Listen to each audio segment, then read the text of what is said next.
Tales from the wild. Stories from the heart. A journey into the mind and soul of fired-up business professionals where they share their vision for the future. And hear from a different non-profit organization every month as they create awareness of their goals and their needs.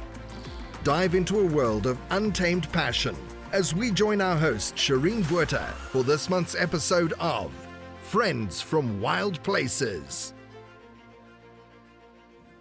Well, welcome. Shireen here. I'm your virtual boutique bookkeeper and QuickBooks advisor. Small business owners are tired. They are overwhelmed. Some are even trying to do their books by themselves. I know, right? Well, so many of them have neglected their books or they don't have a full understanding of where their business stands financially. I know. Well, no more. I have the solution to rescue them from that turmoil and to find that peace that they're looking for.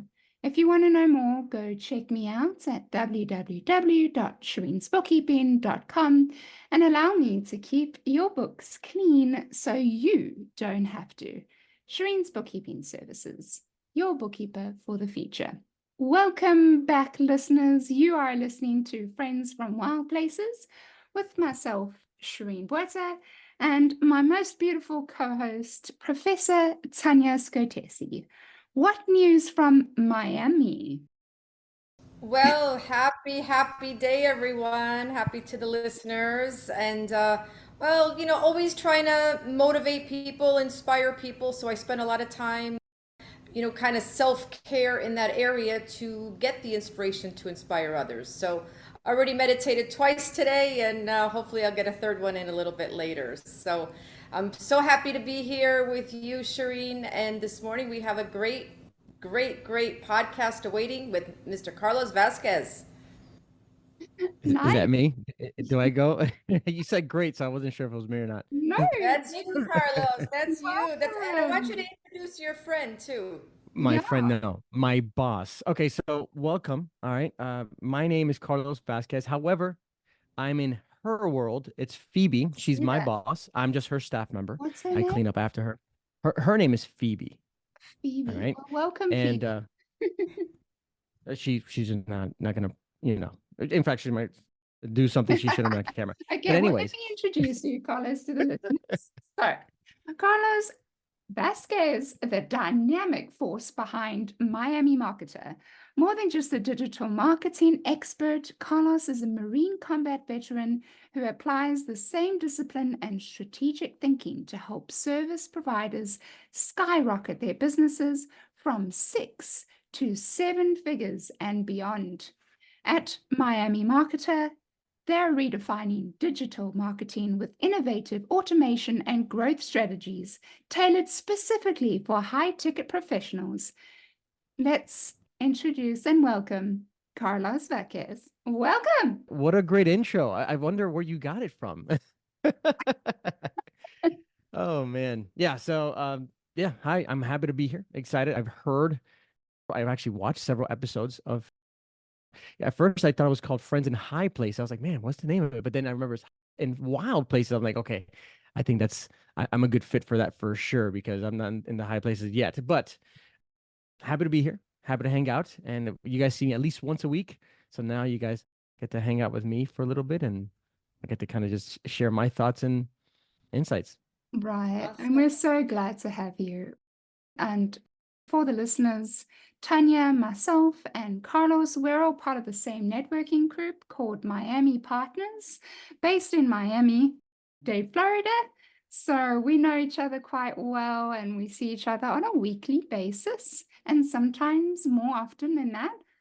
So we're so excited to get into this today. So should I kick us off with our quote? Well, I mean, you know what? Before you go into that, I'm thankful for the whole networking organization, because it turns out that Tanya is not that far from my house. Like, we are almost like neighbors. So, and I felt silly because, it's a virtual chapter, and I'm like, okay, you know what? We're just trying to connect from different places.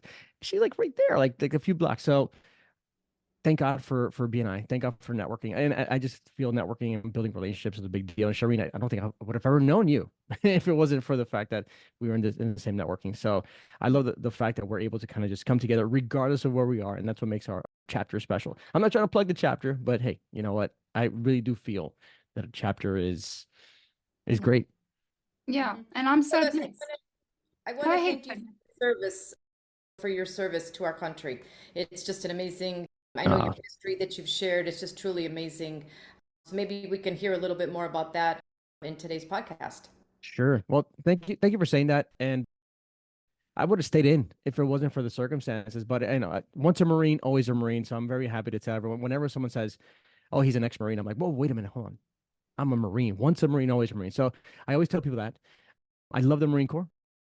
Out of all the services, it was going to be Navy because I wanted to be a Navy SEAL. I don't know why. I thought it was easy. After being in the military, I realized it was nothing like what I thought. And then the Marine Corps was actually the next hardest thing, that was challenging thing. And you might be surprised, but I was a class clown in high school. So a lot of people laughed at the idea that I could actually make it in the Marine Corps. They said I wasn't going to make it. I might as well just quit now. Ring the bell, because in G.I. Jane you have to ring a bell when you want to quit. We can see you ringing the bell real soon. So it turns out that I made it. I ended up leaving as a staff sergeant, and it was one of the best experiences ever. As a matter of fact, it's that experience. I was a Marine Corps recruiter, that I was able to really understand sales and marketing, but with a product that you can't touch, see, feel. It's an intangible product. So how do you sell 4-year commitment to someone? So I learned all this sales techniques, and because of that, I learned everything I never want to do again. And now I apply it to marketing automation and sales. So that's kind of like how it all kind of ties in together. Plus, I'm a geek as well. So I guess throughout the episode, we're going to learn more about that. Amazing part. Yeah, amazing story. I love that. And I second what Tanya said. Yeah, I mean, thank you so much. I'm not even freaking USA and I'm getting emotional, but thank you. I love your hat, by the way. It looks, you got dressed up for this podcast. I thought it was just, wow. I just came in a black sleeve shirt, and both of you guys didn't give me the memo. What's going on here? I seriously I would have put on a blazer. Well, no, wait. I seriously have to keep up with Tanya. I mean, Tanya comes to every one of our meetings and every one of our podcasts looking so good. Hair, makeup done on this. I mean, she looks always beautiful, so I got to keep up. Right. Well, next time I do this, I'm gonna have a blazer. I got to up my game. I'm sorry about that. I'll make sure to up my game next time. We're just glad to have you here, and yeah, so thank you so much. You are appreciated. No, Marines, Marines, baby. Oh my You know God. what Army stands for, right? No, please go ahead. ARMY. Ain't ready to be a Marine yet. Oh, I don't make the rules. Oh, That's just okay. No competition with the different yeah. branches of service. Right. And excuse me, I get a little bit of let go because I am South African. So I'm yet to learn about all the, the different departments. So I'm All sorry. right, I'll give you a pass. No, it's okay. But I wouldn't be a Marine if I didn't teach. That's just, Absolutely. About that. So in fact, if I didn't say it, my Marine buddies would say, "Are you even a real Marine? Because you didn't correct anyone when they made the mistake." I'm like, okay, you know what? That's like an unwritten rule. Right. So I like that. No, I respect that. So the quote of the day is, don't stay frustrated, automate it. And listen, I couldn't find the person who quoted that. I always try and do my homework before the podcast, and for some unknown reason, I just couldn't find it. So who's the person that came up with this quote? Okay. Well, the reason why you haven't found it is because, like I said, I'm not in high places yet, but soon, hopefully, I will be in high places and everyone will see that quote. I made that quote. Don't stay frustrated, automate it. And the reason why is because there now, with so much technology, AI, and obviously marketing and sales automation, even at home with the Alexa and with Google, there's so many things now that we can automate. And when you actually calculate the time you do little tasks, it all adds up. And then let's say if you put anything off, all those little tasks that, oh, you know what, that's not important, I'm not going to prioritize that. Eventually they all kind of just add up, and then now you're frustrated to the point where you're like, oh my God, I got to get all this done, but I have all these other priorities that are more important. But now I'm just in this like this hole of lack of productivity. So you get frustrated, and that's where I always say, you know what, automate the things that are repeatable, that are obvious process. And then from there, you won't be frustrated because you know the important things. They're not important until they all add up. And that's why I dubbed the don't stay frustrated, automate, because you can automate just about anything. Well, mostly anything. But now with AI, oof, it's a whole different level. I For see the some listeners, promo items in your future. Say again? Oh, I see some promo items in your future with your quote, t-shirts, Some hats, merch. sweatshirts, some merch. Yeah, yeah. Yeah. Shout out to Jessica Signs. She's the promo person in our chapter. So, all right, Jessica, you know what? You got a Yeah, referral coming up. sold, right? sold. Hit the first hat, okay? Just saying. All right. It's only right. And listeners, you heard it here first, eh? So if you hear that quote anywhere else, you know it was from Carlos Vazquez. That is the founder of that quote. So you heard it here first. I've got so much to say when we go into automation and all that tech side of things. But before we do, I just wanted to have a little bit of a introduction discussion.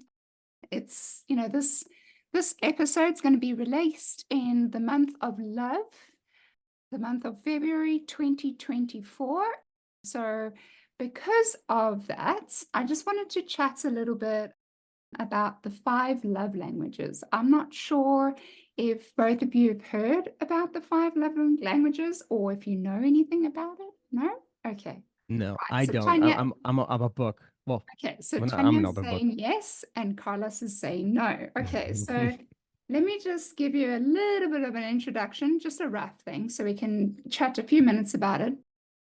So the 5 love languages are 5 different ways of expressing and receiving love. The 5 different ways being words of affirmation, quality time, receiving gifts, acts of service, and physical touch. So for example, what is my love language? Well, that's pretty easy. That would definitely be the quality time. So for me, if you take the time and and I'm going to add on to that, if you also know the favorite things that I like doing and then choose to do that with me and spend time with me, that is loving me well. That's 100% loving me in my language personally. What about you, Tanya, since you actually know a little bit about this? Yeah, so I actually have used it actually in the classroom. So, Carlos, just to give you a little bit more in depth on it. So, there's a book on it, there's an online assessment, and we all have all 5 components, right? There's all different things that we all like to do, but it's kind of like they'll say like your top 2 or your top 3 or your top 1, which one is that? And what really helps as far as whether it's, interpersonal like friendship or partner or whatever capacity is, for example, let's say someone is about quality time and you happen to think it's gifts. So you're buying them gifts thinking that that's making them happy, when in fact they would rather just spend time with you and the gifts don't really mean anything. Okay. So I use that definitely in previous careers. I use it in the classroom. So to answer your question, Shireen, so the top 2 for me, I would definitely say one is physical touch and second would be acts of service. Those are my top 2. Nice. Mhm. What about yourself, Carlos? Okay, so I actually did know this. When you said it, I was like, I recognize this. My memory sucks. So you know what? Now that you said it, okay, yeah, I remember. And you know what, Tanya? I'm in the same boat as you. I don't know. There's something about touch that, especially by someone you actually love, that really I feel it not just on the superficial level, but I actually feel it on the inside. It could be just basic things like, just a kiss on the cheek when you're sleeping. I feel it more when my wife caresses my arm. I love that when she caresses the back of my head. Sure, I've had girlfriends in the past touch me in the head, but it's not the same when it's someone you actually love. So yeah, touching is a big deal for me. That's actually my first thing. If your touch doesn't make me feel like special, then it's a red flag, right? So luckily for my wife and I love when she touches me. We'll leave it there. And then the second thing is acts of service. So I love it when you do things for me when I don't expect it from you. It's just a magical thing. I mean, I don't mind asking for things, but no, I don't want to be in a position where I expect you to do things no matter what. However, there are certain things like, oh my God, you actually listened to what I said. I wasn't actually talking to you, but you heard me and you actually bought that, or it's I'm not gifts, but like you actually did that or whatever. That's special to me as well. So I would say those two are my favorite or primary love communication techniques. Nice.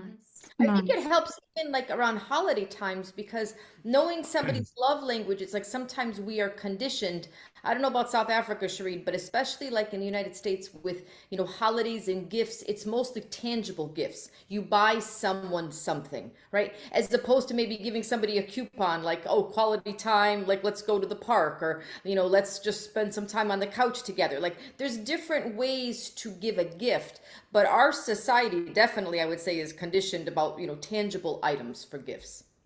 Right. Yeah, Right. that makes sense. Yeah. The touching and the service. Like I was just thinking about the other day, my wife I came home from the gym and she just cooked me this high protein meal. I did not ask her to do it, but the fact that she did it, I was like, wow, it's special. So Right. yeah. No, I like that. And even if you don't have a significant other, wife or husband, you can do it in your friendships, in your business relationships. I've always known that. It's something I've picked up in early stages of my friendship with Tanya. She does enjoy words of affirmation.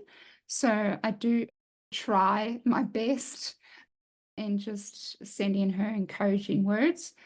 So yeah, it's applicable in any sort of a relationship. Yeah. So I love that. So yeah, I enjoy that little piece. So if you are listening and you understand about love languages, why don't you think for a moment of your loved ones, friends, your work colleagues, what are those love languages that they need? And maybe do something in their language. So, Good tip.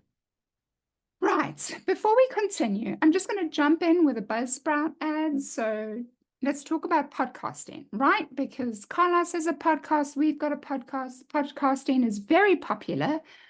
So if you are looking to start one, listen to this. Podcasting isn't hard when you have the right partners, and the team at Buzzsprout is passionate about helping you succeed. Join over 100,000 podcasters already using Buzzsprout to get their message out to the world. When I started this podcast, I didn't know where to begin and was quite overwhelmed, but using Buzzsprout makes it super easy and straightforward. To start your own podcast and get a $20 Amazon gift card, follow the link in the show notes. This lets Buzzsprout know we sent you, and it really does help support the show. Buzzsprout, let's create something great together. So as we continue with this episode, I have a couple of questions for you, Carlos. So before we get into it, I just want you to just tell the listeners a little bit about who you are and just the background so we can relate a little bit to you. All right. Well, okay. Whew.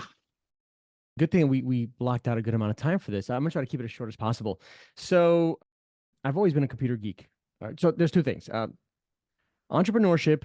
I got bit by the bug. I want to say 1992. All right, or even maybe a little bit before that. And the reason why I say that is because that's when Hurricane Andrew hit. I've always liked something around like organizing, coming together for a purpose, and then kind of just servicing people. So basically, I didn't know at the time, but that was basically entrepreneurship and business, finding a problem and coming up with solutions to fix it.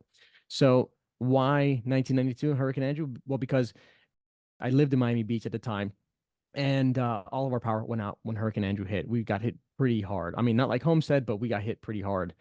And all of our power went out. Everything was just done. So we were like 2 weeks or so without power.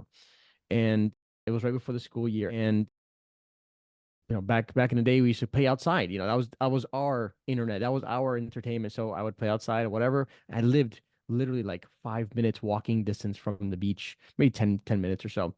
And all these coconuts fell.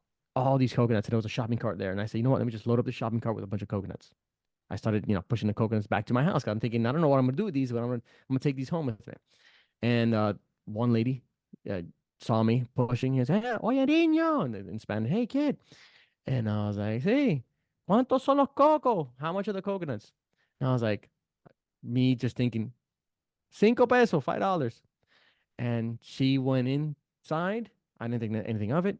I thought, okay, that's interesting. She came out and she says, "Te doy 20 y dame cinco. I'll give you 20 and you give me 5." And I'm thinking, oh, wow, I just came up with a promotion and I just I gave her 5 coconuts. They're not mine. I mean, I just found them on the beach, and I guess she was helping me out or whatever. And sure enough, I just started selling coconuts on my way back. I sold most of them on the way back home, and eventually I sold all the coconuts.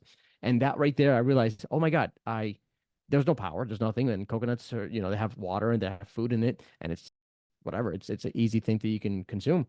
And that was it. I was really okay. I want to keep doing this. So that's it. That was my entrepreneurship bug. And I always want to come up with different ideas. Also, I came back eventually, right? And I had a Tandy 1000 computer. So my dad, he was very big in computers and tech, and this is Windows 3.0 era, whatever. And I saw that, and I was intrigued, but I wanted to play games. That's what it was. So he eventually got me a computer, a Tandy 1000 that's no longer in existence, that had like this green monitor. And I'm making this little hand gesture. I know you don't see it, but the reason why I do this is because if you were to grab your nail and rub it on the monitor, it sounds like a little zipper effect. So that's how old school I had. It was like a green monitor with these lines. And I learned how to deal with DOS and how to start a game and how to do little silly things like run the commands and make the text go crazy. It was a bunch of cool stuff. To me, this was fascinating. And eventually my dad saw that intrigue and that interest. He wanted to kind of just keep it going. So he got me another computer that was a little bit faster, that can do a lot more. And that's it. It just kept on going from there. Windows 95 came out. So I became like a very big self-educated computer geek. He had all these books. I would read them, I would apply them, and it went from there. If you fast forward to 1997, Microsoft Front Page 97 came out. So now I learned how to create websites on my own, by playing with it, copying code, pasting it in Front Page, and just seeing how it all works. And then I learned how to create websites. And then I got involved with a bunch of other computer geeks, and we were sharing different things. We were sharing tips and tricks, and we were in this, we called it IRC at the time, Internet Relay Chat. That was our chat place. And then AOL became even more popular, and then I started going in there. And then with all that, I wanted to join the Marine Corps as a computer guy, because I'm thinking, you know what? I'll be in the Marines in the toughest service, and I'll be a computer guy. All right. And I'll be a tough geek. That was the idea. And nobody thought I could do it. And whatever. We'll get to that bridge in a second. Now, I went to the recruiting station, and there's a test that you have to take. It's called the ASVAB, the aptitude, whatever, basically the entrance exam to join the military. And there's a score you have to get for different types of jobs. I wanted to be a computer guy. So I took the test, and I've never been a good test taker. All right. And I got a 38. We're talking about a score from 0 to 100. To be a computer person, you basically have to have like a 50 or 60 and above. I got a 38. All right. Listen, they had algebra on there. They had all these things that I didn't care about. I just took the test and I passed it with enough score to pass it. And the ASVAB had it, and I needed it, and I couldn't get past 38. The minimum score to join the Marines is 30. I got 38. Okay, so the recruiter said, okay, you want to be a computer guy. Carlos, let's not enlist you yet. Let's wait 30 days for you to retake the test, so that way you can try to be a computer geek. All right, cool. So I waited 30 days. I didn't study, whatever. I just figured, you know what? I'll take it more serious next time. I don't know why I thought this. And sure enough, I went ahead, I took the test, and my vocabulary was good, but it wasn't that great. And then I gave the booklet back to the proctor, and the proctor says, all right, you good news, you passed. And I was like, all right, great. "Oh, is this the second time you took it?" I was like, "Yeah, I took it a second time." "Oh, okay. What did you get last time?" I said, "Oh, I got a 38." He goes, "Oh, well, at least you're consistent." And that word didn't really resonate in my head. I'm thinking, what the hell does he mean?